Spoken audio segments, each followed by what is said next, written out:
पवित्र शास्त्र में से एक वचन हम लोग पढ़ेंगे और छोटी प्रार्थना करके हम लोग आगे जाएंगे। इब्रानियों की पत्री उसका 9वां अध्याय उसका 28वां वचन पढ़ेंगे। इब्रानियों 9 का 28। कोई है पढ़ने वाले? यहाँ मैं खुद पढ़ूंगा। वैसे ही मसीह भी बहुतों के पापों को उठा लेने के लिए एक बार बलिदान हुआ, और जो लोग उसकी बाट जोहते हैं उनके उद्धार के लिए दूसरी बार बिना पाप उठाए हुए दिखाई देगा। छोटी विनती, छोटी प्रार्थना करेंगे। प्यारे पिता परमेश्वर, तेरा धन्यवाद करते हैं प्रभु इस सुंदर समय के लिए। तेरे वचनों को सुनने जा रहे हैं प्रभु। पवित्र आत्मा की सहायता हम सभी को तू प्रदान कर। तेरे वचनों के प्रति हम सभी की आंखों को तू खोल दे और सभी वचनों के को गहराई से समझ सके और तेरे आगमन के लिए हम सभी लोग तैयार हो सके। इसलिए तो आशीष दे, अनुग्रह दे, तेरी महिमा हो। यीशु मसीह के नाम से छोटी विनती मांगते हैं, सुनर ग्रहण कर। यीशु के नाम में आमीन। हालेलुया। Praise the Lord. मेरे प्रियो, आप सभी लोग जानते हैं कि जब भी मैं आता हूं तो एक ही टॉपिक होता है, उसके अलावा कोई दूसरा टॉपिक तो नहीं होता। क्या है वो टॉपिक? प्रभु यीशु मसीह का दूसरा आगमन। हालेलुया। बाइबल कहता है हम जो भी काम करें, प्रार्थना करें या उपवास करें या उपासना करें या गाना गाएं, गीत गाएं, आराधना करें, वचनों का प्रचार करें या वचनों को सुने, इतवार के दिन की उपासना हो या शुक्रवार शनिवार दिन की उपवास प्रार्थना हो या बच्चों के बीच में सेवकाई हो या जवानों के बीच में सेवकाई हो या महिलाओं की सेवकाई हो, जो कुछ भी मसीही कार्यक्रम हम सब करते हैं सारी दुनिया में, वर्ल्ड वाइड क्रिश्चियन एक्टिविटीज जो कुछ भी है, बाइबल कहता है ये सारे चीजों का लक्ष्य एक ही होना चाहिए, और वो क्या? प्रभु यीशु मसीह का आगमन के लिए हम सभी को तैयार करना जरूरी है। ये सारी बातें अगर हमें प्रभु के लिए, प्रभु के आगमन के लिए तैयार ना करें तो किस लक्ष्य से किया जा रहा है, सोचना बहुत जरूरी है। क्योंकि कुलुस्सियों की पत्री उसका पहला अध्याय 28वां वचन में ऐसा लिखा है। प्रेरित पौलुस ने कहा, पढ़ेंगे क्या? कुलुस्सियों की पत्री पहला अध्याय उसका 28वां वचन, कोलोसियंस 1:28। जिसका प्रचार करके हम हर एक मनुष्य को चेतावनी देते हैं और सारे ज्ञान से हर एक मनुष्य को सिखाते हैं कि हम हर एक व्यक्ति को मसीह में सिद्ध करके उपस्थित करें। हर एक व्यक्ति को मसीह में सिद्ध करके मसीह के आगमन के समय में उनके सामने योग्य ठहराकर हम प्रस्तुत उपस्थित कर सके। इसलिए हर एक मनुष्य को चेतावनी देते हैं, प्रचार करते हैं, बुद्धि देते हैं, शिक्षा देते हैं, जो कुछ भी करते हैं उसका लक्ष्य यह है कि प्रभु के आगमन में उनके सामने हम लोग सिद्धता से योग्य बनकर उनके सामने खड़े हो सके, अपने आप को प्रेजेंट कर सके, उपस्थित कर सके। Praise the Lord. तो मेरे प्रियो, तो हमें जानना जरूरी है कि प्रभु यीशु मसीह के लिए, प्रभु यीशु मसीह के आगमन के लिए हम सभी अपने आप को तैयार कर सके। इसी लक्ष्य से हर एक वचन जो मैं बोलता हूं उसी लक्ष्य से बोलता हूं। तो आज के लिए आपके सम्मुख में एक छोटा वचन रखने की कोशिश कर रहा हूं जो हमने पढ़ा इब्रानियों की पत्री 9वां अध्याय उसका 28वें वचन में। ध्यान दीजिएगा, गौर कीजिएगा। वैसे ही मसीह भी बहुतों के पापों को उठा लेने के लिए एक बार बलिदान हुआ। पहली बात इसके बारे में थोड़ा बताना चाहता हूं।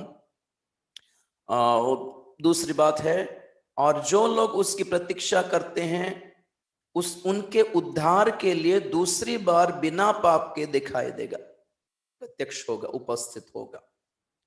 तो यहाँ पे तीन बातें गौर करने के लिए, अध्ययन करने के लिए हमारे पास। पहली बात तो छोटी सी बात है, जो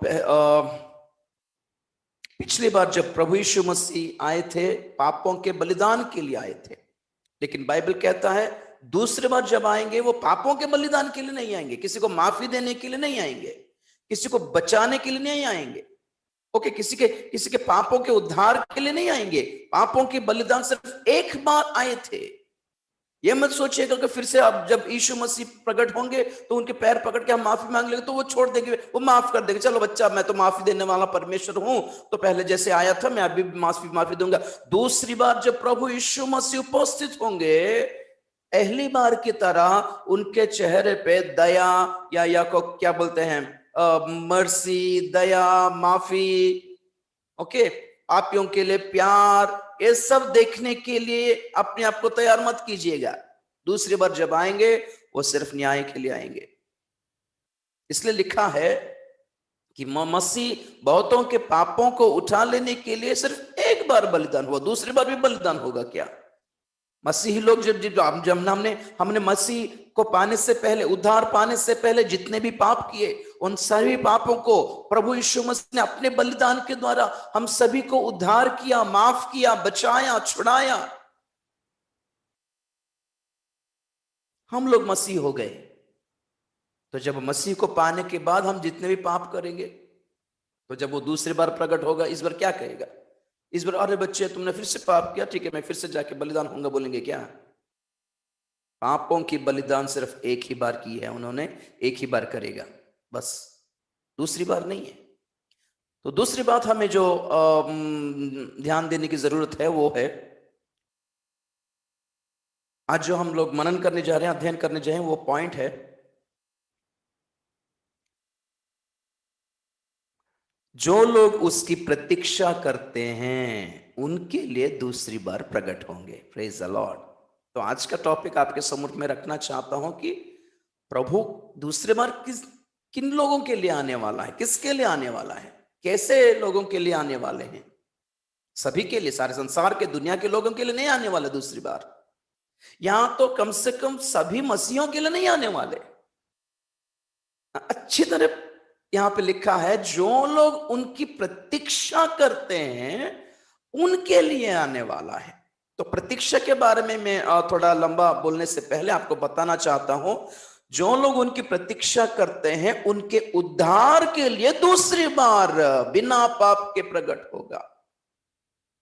तो दूसरी पॉइंट हम जो यहां पे ध्यान करने वाले हैं वो है, दूसरी बार भी उनके लिए, उनकी उनकी उनकी बाट जो जोते हैं, उनके लिए प्रतीक्षा जो करते हैं, जो लोग उनके इंतजार करते हैं, उनके दूसरे आगमन के इंतजार में हैं, उनके उद्धार के लिए आने वाला। ये कौन, किस तरह का उद्धार है? हम लोग तो ऑलरेडी उद्धार पा चुके हैं ना, है कि नहीं? हम लोग हमने जिस दिन प्रभु यीशु मसीह को पाया, अपनाया, ग्रहण किया, अपना ईमान उन पे दिया, हमने विश्वास किया, जिस दिन हमने मन फिराया, जिस दिन हमने बपतिस्मा लिया, जिस दिन हमने बपतिस्मा लिया और कलीसिया में हम लोग प्रवेश पाए, स्थान पाए, जगह पाया, उसी दिन हमें कहा जाता है कि हमने उद्धार पा लिया है।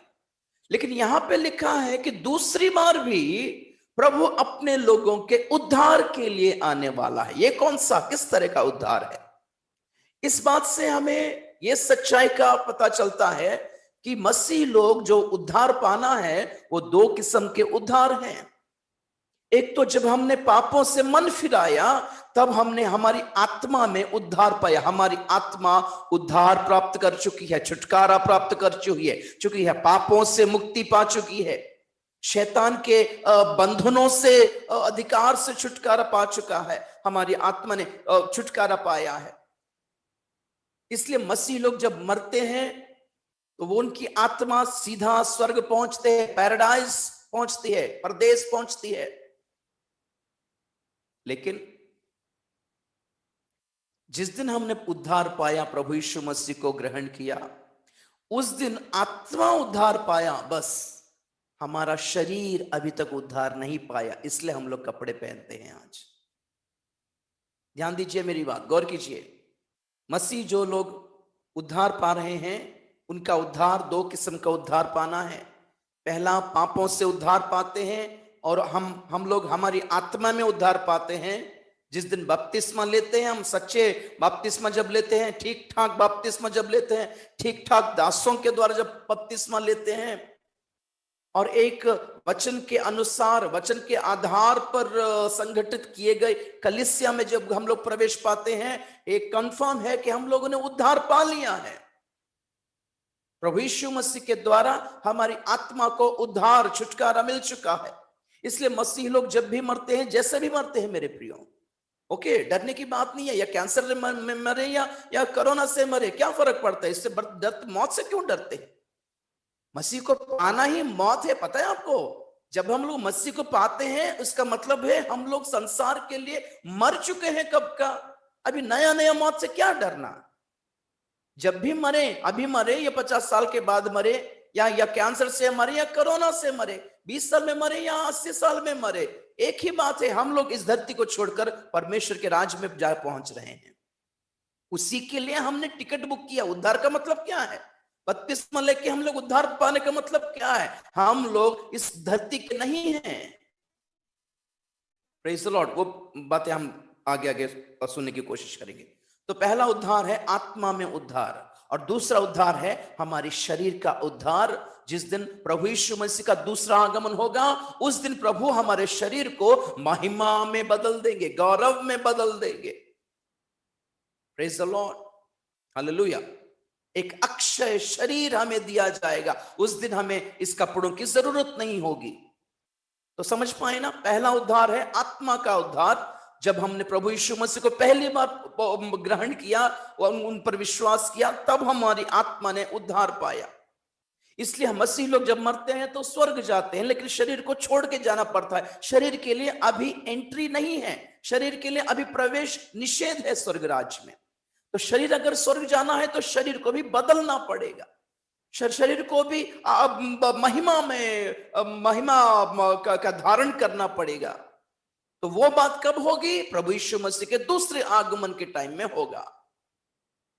Praise the Lord. तो यहां पे हमने पढ़ा है, जो लोग उनकी प्रतीक्षा करते हैं उनके आखिरी उद्धार के लिए, प्रभु यीशु मसीह का आगमन में हमारा आखिरी छुटकारा, आखिरी उद्धार होगा, और वो शरीर का उद्धार होगा। तो प्रभु यीशु मसीह के दूसरे आगमन के प्रतीक्षा में जो लोग हैं, इंतजार में जो लोग हैं, बाट जो के जो लोग बैठे हैं इंतजार में, प्रतीक्षा में, उनके उद्धार के लिए दूसरी बार प्रकट होगा। Praise the Lord. तो यहां पे हमें पता चलता है कि प्रभु यीशु मसीह के आगमन में क्या होने वाला है? जिन लोगों के आत्मा ने उद्धार पाया, उन लोगों के शरीर को उद्धार मिलने वाला है। तो दूसरी बार प्रभु यीशु मसीह किन लोगों के लिए आने वाले हैं? जो लोग उनकी प्रतीक्षा करते हैं, उनके लिए आने वाला है। तो अब रहा पॉइंट, प्रतीक्षा का मतलब क्या है? प्रतीक्षा करने वाले लोगों को हम लोग कैसे पहचानेंगे? Praise the Lord. चलिए एक एग्जाम्पल देते हैं आपके लिए, कि आप समझ सके। आपके घर में अगर पापा अगर सुबह सुबह ऑफिस जा रहे हो और बोलें, तो बच्चे हम लोग शाम को थोड़ा जल्दी आ जाएंगे, हम लोग घूम ले जाएंगे, और बाजार घूमने जाएंगे, मीना बाजार लगा है, मेला लगा है, घूमने जाएंगे, तो बच्चे खुश हो जाएंगे कि नहीं? तो जब पापा शाम को 4 बजे घर लौटते हैं, तो बच्चे क्या करना होगा? बोलिए, क्या करना जरूरी है? कि जब घर पहुंचते हैं, पापा घर पहुंचेंगे, तो परिवार को, अपने फैमिली को किस हालत में देखने के लिए चाहेंगे? किस हालत में देखना चाहेंगे? बच्चे स्कूल से आकर जल्दी जल्दी नहा धोकर, कपड़े पहनकर, है कि नहीं? अच्छे कपड़े पहनकर, जूता पहनकर दरवाजे के पास बैठे रहे, पापा कब आएंगे, पापा कब आएंगे, पापा कब आएंगे, है कि नहीं? और जब पापा घर पे पहुंचते हैं, तो बच्चे दोनों लोग वहां पे गेट के पास, अब गेट के पास घूम रहे हैं, अंदर जा रहे हैं, बाहर आ रहे हैं, जो भी हॉर्न मारा, जो भी गाड़ी आई, जो भी गाड़ी का हॉर्न बजा, तो पापा है शायद बोल के भाग के बाहर आ रहे हैं। ओके, जो भी किसी का भी गेट अगर खटखटाहट हुआ, तो सोचे कि पापा शायद आगे भाग के आएंगे। तो एक किस्म का इरिटेशन स्टार्ट होगा कि सभी लोग आ रहे, पापा क्यों नहीं आ रहे? इरिटेशन, एक किस्म का चिड़चिड़ाहट शुरू हो जाता है, एक तरह का बेचैनी शुरू हो जाता है, पापा क्यों नहीं आ रहे? ओके, तो जब पापा आए, तो बच्चे, जो लोग तैयार हैं, उनको, उनके दिल में बेचैनी होती है। जब पापा आके देखे, तो मम्मी क्या कर रही है? मम्मी अपने घर के कपड़े में है, नाइट ड्रेस में है, और खाना पका रही है। इसका मतलब क्या है? पापा पूछेंगे तुम नहीं आओगे क्या, तो माँ बोलेगी नहीं बच्चों को ले जाइए मुझे काम है बोले। तो इससे ये पता चलता है जो लोग जाना चाहते हैं वो लोग तैयार होते हैं, जो लोग जाना नहीं चाहते वो लोग तैयार नहीं कर रहे। प्रतीक्षा करने वाले लोग अपने आप को तैयार करते हैं, और जिनको प्रभु के आगमन के उत्सुकता नहीं है, इच्छा नहीं है, चाह नहीं है, वो लोग जैसे कि वैसे रहेंगे आराम से, है कि नहीं। सेम एक पिक्चर माइंड में रख लीजिएगा। प्रभु यीशु मसीह की महिमा हो, प्रेज द लॉर्ड। प्रतीक्षा करने वाले अपने आप को तैयार करके बैठते हैं ब्रदर सिस्टर। ओके, तो प्रतीक्षा करने वालों का जो लक्षण है, गुण है, ये कैसे होते हैं, हम लोग 2-3 वचन है, 6-7 पॉइंट्स है, लेकिन आपको आपके सामने 3 या 4 रखने की कोशिश करूंगा। पहला गुण हम लोग पढ़ेंगे फिलिपियों की पत्री 3 अध्याय उसका 20वां वचन पढ़ेंगे। फिलिपियों की पत्री 3:20। पर हमारा स्वदेश स्वर्ग पर है और हम एक उद्धारकर्ता प्रभु यीशु मसीह के वहां से आने की बाट जो रहे हैं। Praise the Lord. हमारा स्वदेश स्वर्ग में है। हमारा अपना घर, स्वदेश का मतलब क्या है, नेटिविटी की नहीं, नेटिव आपका नेटिव प्लेस क्या है बोलेंगे, पता आपको अपना अपना गांव के नाम बोलेंगे। कोई भी गांव, या तो आप लोग शहर में रहो या सिटी में रहो या दिल्ली में रहो या मुंबई में रहो, फिर भी लोग पूछते हैं आपका नेटिव कहाँ है, आपका घर आपका गांव का अलग है। वैसे मसीह लोगों का जो नेटिव प्लेस है वो संसार में नहीं है, हमारा स्वदेश स्वर्ग में है। ओके, और हम एक उद्धारकर्ता प्रभु यीशु मसीह के वहां से आने की प्रतीक्षा कर रहे हैं। जो भी आप इंतजार बोलिए या प्रतीक्षा बोलिए, या बाइबल के हिंदी बाइबल भाषा के अनुसार बाट जो ना बोले, सेम वर्ड है। इट्स कॉल्ड टैरिंग और it's called wait upon the Lord. Wait upon the Lord, प्रभु यीशु मसीह के इंतजार में बैठे रहना। अरे जो लोग हमें प्यार करते हैं वो लोग इंतजार करते हैं भैया। जो लोग प्रभु को चाहते हैं वही लोग इंतजार करते हैं। जो लोग चाहते नहीं हैं वो पूछते तक नहीं, आए तो क्या है, नहीं आए तो क्या है, कौन देख रहा है उनके लिए, कौन वेट कर रहा है उनके लिए, बोलेंगे कि नहीं।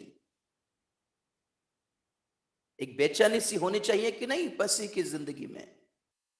खाते पीटते पीते पहनते घूमते कमाते आराम से जो लोग मसीह लोग जिंदगी बिता रहे हैं, ये अंत के चिन्हों के लिए भी उनसे कुछ फर्क नहीं पड़ता उनके लिए, या प्रभु के आगमन के बारे में जो कुछ भी वचन में लिखा है इससे भी उनको कुछ फर्क नहीं पड़ता। इन लोगों की कैसे बोलेंगे, ये लोग प्रभु की यीशु मसीह के आगमन में जाने वाले दल में हैं और झुंड में है, ऐसा कैसे बोल सकते हैं हम लोग, नहीं बोल सकते। हमारी एक्टिविटी के द्वारा, ओके, हमारी चाल चलन के द्वारा, हमारे व्यवहार के द्वारा पता चल जाता है कि लोग जाने वाले झुंड में हैं या नहीं है।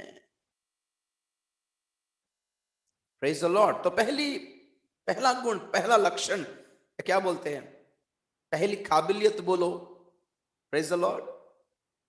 प्रतीक्षा करने वालों की जो लक्षण होते हैं, गुण होते हैं, वो पहली बात यह है कि वो लोग इस धरती को अपना स्वदेश नहीं मानते। उनका मन ध्यान सब स्वर्ग की ओर रहता है और बोलते हैं हम यहाँ की थोड़े हैं, हम यहाँ के लोग थोड़े ही ना हैं, हम लोग जाने वाले हैं, हम लोग तो वहां के रहने वाले हैं, हमें इनसे क्या लेना देना। आपको एक एग्जांपल दूं फिर से, अगर आप में से कोई दुबई या गल्फ कंट्री, बहरीन या कुवैत या सऊदी जाकर जॉब कर रहे होंगे, नौकरी कर रहे होंगे, तो आप लोग नौकरी करते हैं, जो कुछ भी कमाया है आप इंडिया भेजते हैं, अपने बीवी बच्चों के लिए, अपने माँ बाप के लिए भेजते हैं। तो वो समझिए एक बार कि आप लोग दुबई में जॉब कर रहे हैं, दुबई में जॉब जब करते हो तो दुबई में क्या हुआ, एक बार एक ऐसा स्ट्राइक हो गया, सोचिए एक हड़ताल हो गया उसके गवर्नमेंट के खिलाफ, उस उधर के लोग थोड़ा झगड़ा कर रहे हैं। सऊदी अरेबिया में भी एक एग्जाम्पल दे रहा हूं, समझिए। सोच लीजिए एक एक झगड़ा हुआ, या लोगों के और गवर्नमेंट के अंदर एक प्रॉब्लम शुरू हुआ, और लोग वहां के लोग हड़ताल करना शुरू किए, स्ट्राइक वाइक करना शुरू किए, गवर्नमेंट के खिलाफ बोलना शुरू किए, और वहां पे दो झुंड हो गए, एक तो गवर्नमेंट के सपोर्ट में खड़े हुए और दूसरे गवर्नमेंट के खिलाफ खड़े हुए।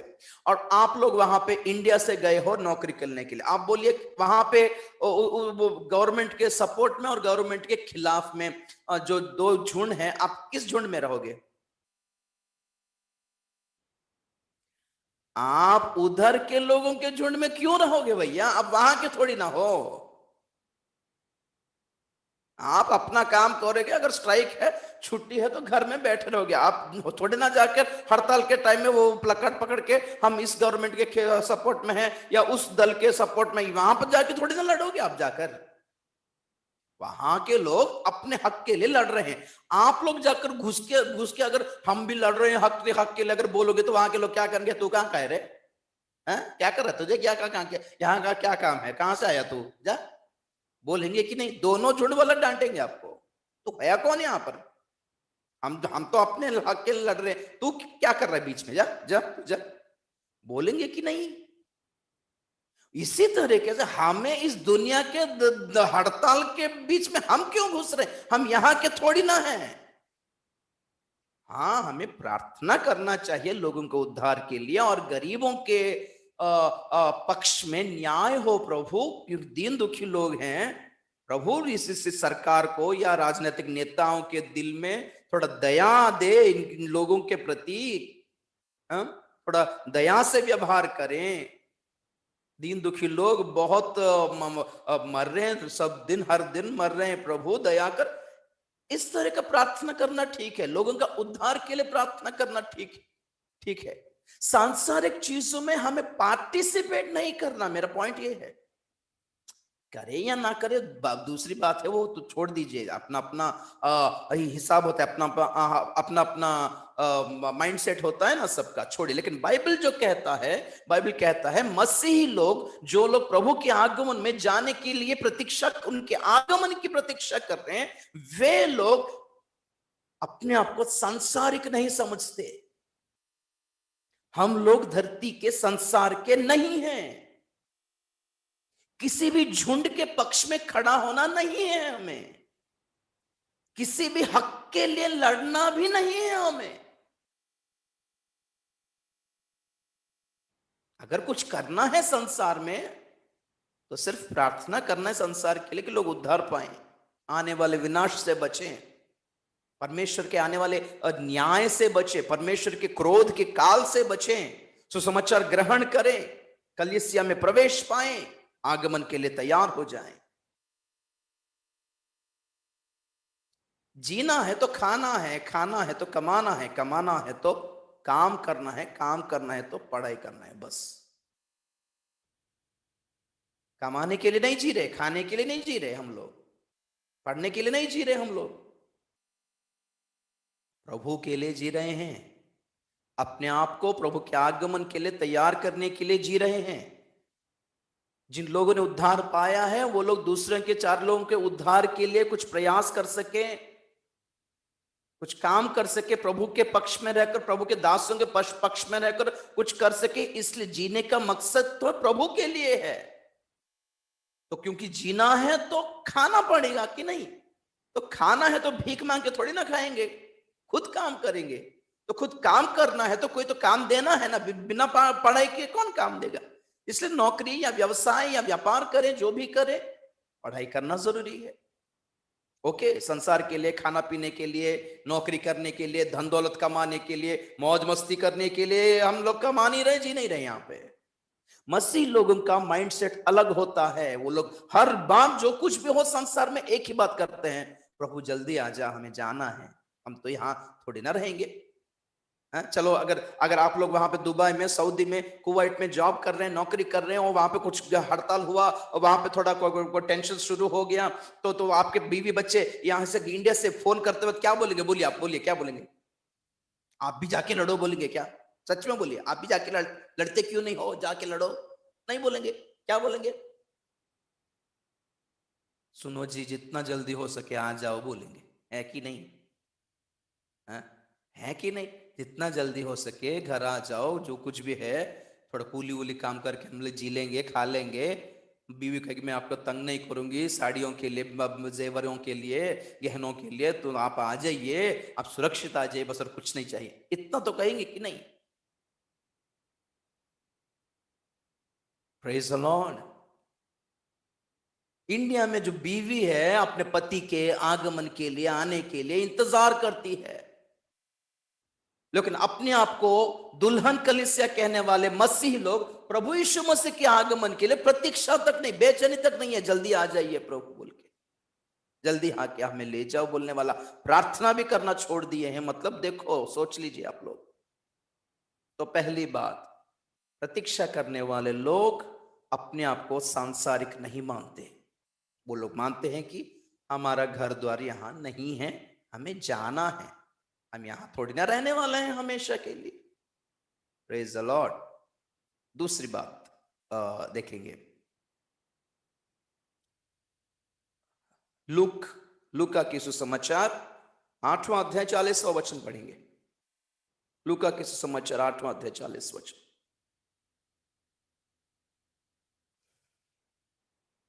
जब यीशु लौटा तो लोग उससे आनंद के साथ मिले, क्योंकि वे सब उसकी बाट जोह रहे थे। हालेलुया। जब यीशु लौटा, कौन उनसे आनंद के साथ मिले? जो लोग उनकी प्रतीक्षा कर रहे थे। Praise the Lord. अगर आप लोग वो सुसमाचार के चारों परम पिता की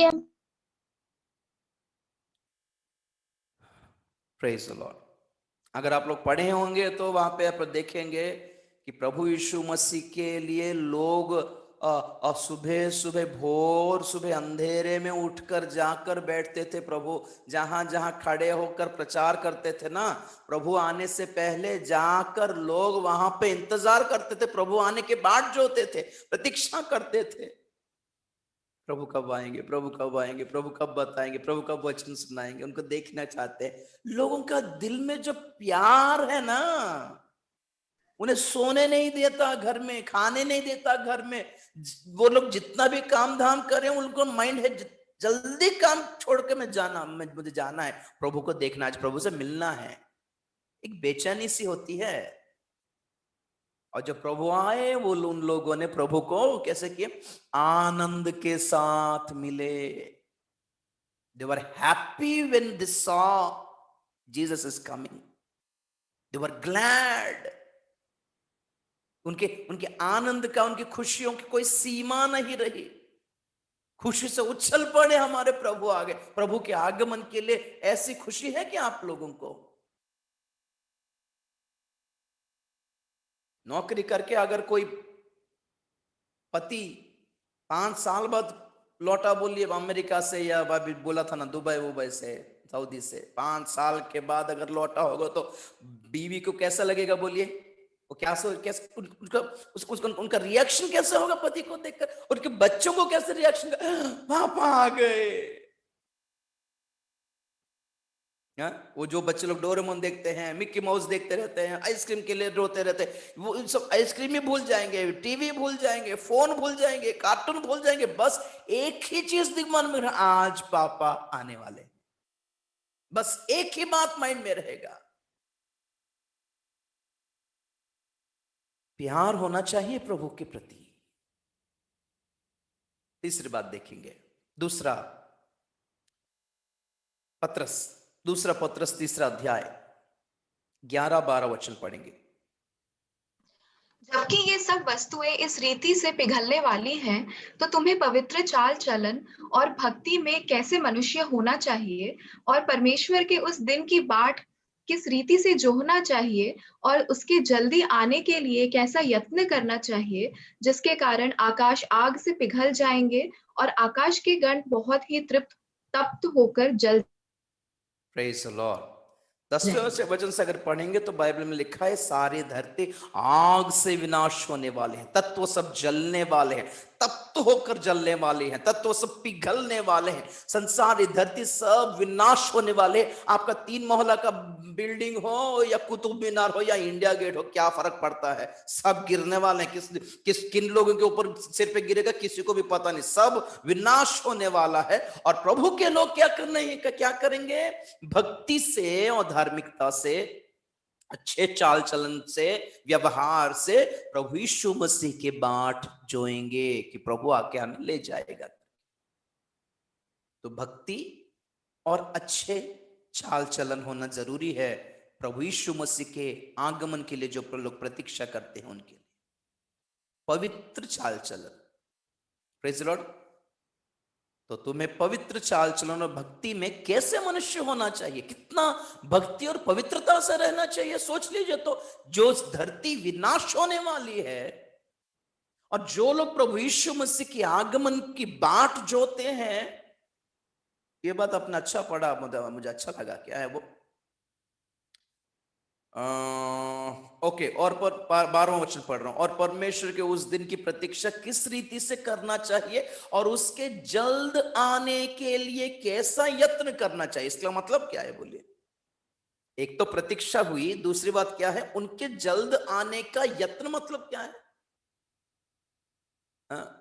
प्रभु यीशु मसीह के जल्दी आने के लिए हमें कोशिश करना है, ऐसा लिखा है। यत्न मतलब कोशिश है कि नहीं? और उनके जल्दी आने से और हमारी कोशिश कैसा होनी चाहिए? एक ही बात है, वही सेम एग्जाम्पल।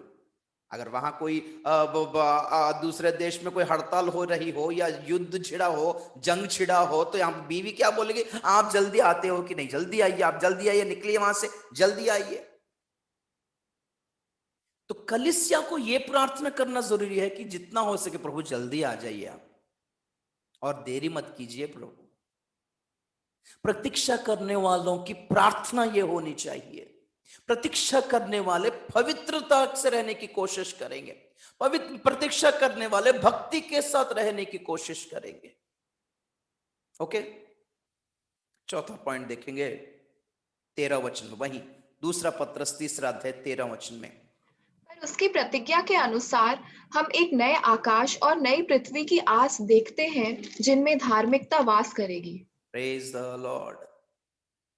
आस, वो भी प्रतीक्षा है कि जो लोग प्रभु यीशु मसीह के आगमन की प्रतीक्षा में हैं, वो लोग जो जानते हैं कि धरती पिघल होकर नाश होने वाली है, और वो लोग नए धरती, नए स्वर्ग और नए यरूशलेम की प्रतीक्षा में रहते हैं कि प्रभु जाने दो, ये धरती तो विनाश होने वाली है, लेकिन हमें तो नए धरती, नए आकाश और नए यरूशलेम की प्रतिज्ञा तूने की है, हम उसके लिए इंतजार कर रहे हैं। ओके, क्यों क्यों क्यों? क्योंकि लास्ट लाइन देखिए, क्योंकि जिनमें धार्मिकता वास करेगी। धार्मिक लोग कहां वास करने के लिए प्रभु ने ठीक किया, प्लान किया? धरती पर नहीं, वहां पर, वहां धार्मिक लोग वहां वास करेंगे, ऐसा योजना प्रभु ने किया है। यहां रहने के लिए हम लोग सपने देख रहे हैं, लेकिन प्रतीक्षा करने वाले जाने के सपने देख रहे, प्रभु कब आएगा, हम लोग कब जाएंगे इस धरती को छोड़कर। अपने आप को तैयार करने की कोशिश करेंगे। दिन ब दिन बेचैनी बढ़ती जानी चाहिए। दिन ब दिन प्रभु यीशु मसीह के जल्दी आने का यत्न ये लोग करेंगे, कोशिश करेंगे, मांगेंगे, प्रार्थना करेंगे, अपने चाल चलन को बदलेंगे, पवित्रता से जीने की कोशिश करेंगे, धार्मिकता से जीने की कोशिश करेंगे, भक्ति के साथ जीने की कोशिश करेंगे। और जो भी हो, एक ही बात हर बार मन में घूमता रहेगा कि हम यहाँ के नहीं हैं, जाने वाले हैं, हम परदेश हैं, यह हमारा परदेश है, यहां पर परदेशी हैं हम लोग, विदेशी हैं यहां पर संसार में। कुछ भी स्वदेशी विदेशी वाला नहीं है, ड्रामा नहीं है हमारे पास। हम लोग स्वर्ग की प्रजा हैं। जो लोग ऐसे प्रतीक्षा में जी रहे हैं मेरे प्रियो, उन लोगों को प्रभु लेने के लिए जल्दी आने वाला है। आंखें बंद कीजिए, प्रार्थना करेंगे।